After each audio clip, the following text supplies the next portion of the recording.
Welcome back to Court TV Live. I'm Michael Ayala. Just days ahead of Amber Heard taking the stand in her defamation trial against ex-husband Johnny Depp, Heard fired her crisis PR team and hired a new one. Now, her new PR team is headed by the man seen here escorting Heard into court this morning. David Shane, the president and CEO of Shane Communications, is now handling all of Heard's PR and media strategy. And it is our Court TV close-up. Now, to talk about this, joining us, a very special guest, crisis management and litigation support PR expert and president of Reputation Doctor, Mike Paul. Mike, thank you so much for being with me this evening. Truly appreciate it. Glad to be back, buddy. All right, here we go. First and foremost, it might have been a surprise to a lot of people, Mike, that there are PR folks involved in this type of litigation. These are high-profile folks, so it's not that surprising. But what is the role of the PR firm, the crisis firm, in a case like this? Well, what it's supposed to be is supposed to be leading with a sub-expertise of crisis PR called litigation support PR. And litigation support PR seeks to influence and build trust by a narrative that you put together in cooperation with the law firm, that's key, to best help your client both in the court of law and in the court of public opinion. That's the goal. Now, in the court of public opinion, this is probably more so very important in a case like this, where you have folks who are high profile. So what are the types of changes that we can expect to see now that she has some new folks involved? Quite frankly, I'm not so sure. I think that she believes that she had a crisis PR firm before. I believe that she has a crisis PR firm now. I've done a little bit of due diligence on both firms. It doesn't seem like there's a lot of experience specifically in the need that is needed here, which is to have worked on high-profile Hollywood entertainment type cases focused specifically on litigation support PR. Let me give you an example. Your correspondent just said that David walked into the courthouse. David is the new PR specialist whose firm is handling Amber Heard's case with sneakers on. Sneakers. You're now in the eye of the camera yourself. The change is the other firm didn't get it and you get it. You're walking around with white sneakers as the firm. You work for me, you'd be fired. You respect the court, you respect the judge, you respect the process by wearing shoes, for God's sake. And you don't even go without a collared shirt, you wear a tie. Your client's wearing a tie on the opposing side and the attorneys are wearing ties. You should be melding in, fitting into the process like a professional. You know, that makes a lot of sense. Maybe I'm being too strict for some people, but that's important. Yeah, I mean, it makes a lot of sense because that's something that jumped out at me as well when I saw him. And I get it, you know, when you're connected with Hollywood and Hollywood-type folks, there's a little bit of a different fashion approach. But I have to agree with you. I think if you're in this particular position, even though you are around Hollywood-type folks, I think you want to present certainly a certain outward appearance for the court. And you're not in Hollywood. Respect the court.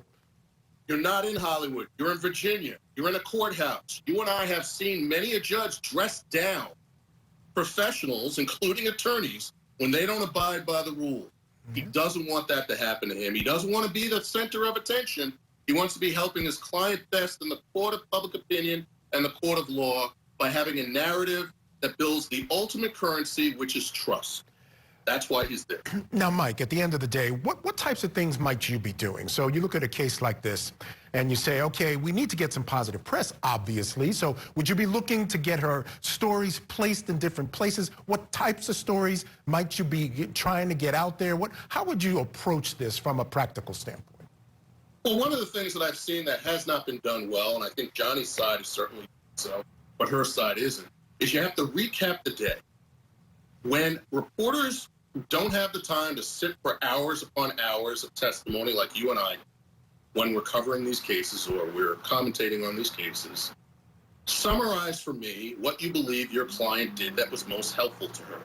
Every single day you should have bullet point summaries that you're handing out to all the key reporters, not just in the United States, but around the world, because you're leading off of Johnny's reputation, not just your own, and make sure that you have concise, factual, trustworthy bullet points that people would say, oh, I didn't think of it that way. That's a good point. She did hit him with a couple of positives today.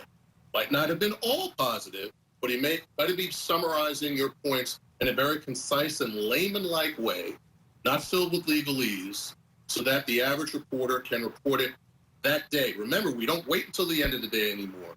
Social media is media today. Within seconds, it has to be up. And you got to beat the other team to the punch with the most trustworthy and fact-filled pieces of information that you hope they can't tear apart with those. Yeah, absolutely. And you know what's interesting about this choice to make a change this far into the trial? Just the fact that she's made a change, Mike, seems to have had a negative effect, an even further negative effect on her reputation. Let me give you an example here. We got this reaction from Twitter.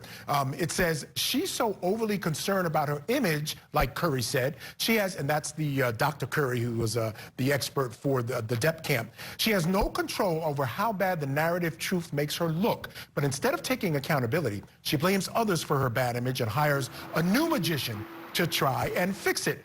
So, Mike, how do you deal with that? Just the fact that she's gone in and made this change is actually having a negative effect on her. It'd be the first thing, if I was pulled in, that I would make sure she understands that she has 3 mistakes that she's made in doing so now. Number one, you have a target on your back because you appear to be angry. You appear to be not satisfied with what your team overall is doing. It might even reflect poorly on your legal team and not just a PR team, and that you believe that you're losing. That's the perception that people have when you make a change like this. But then when you make the change, the question is, what do you expect to happen now? Do you change as a human being? Does your behavior of past change? Does the evidence change? Or are you just looking for a better spin? Spin is a 4-letter word. It's not supposed to be utilized in these types of situations. You're supposed to be relying on facts. You're supposed to be relying on evidence. And hopefully you have some within the next week or so that we're going to see that's going to come out that's going to help your case. All right. Well, Mike Paul, I want to thank you so much for joining me. Always a pleasure to have you on the show. Truly appreciate that wonderful information. We'll have you on again real soon, I am sure. Have a great evening. Glad to help, Mike. Anytime. All right. Thanks. I appreciate it.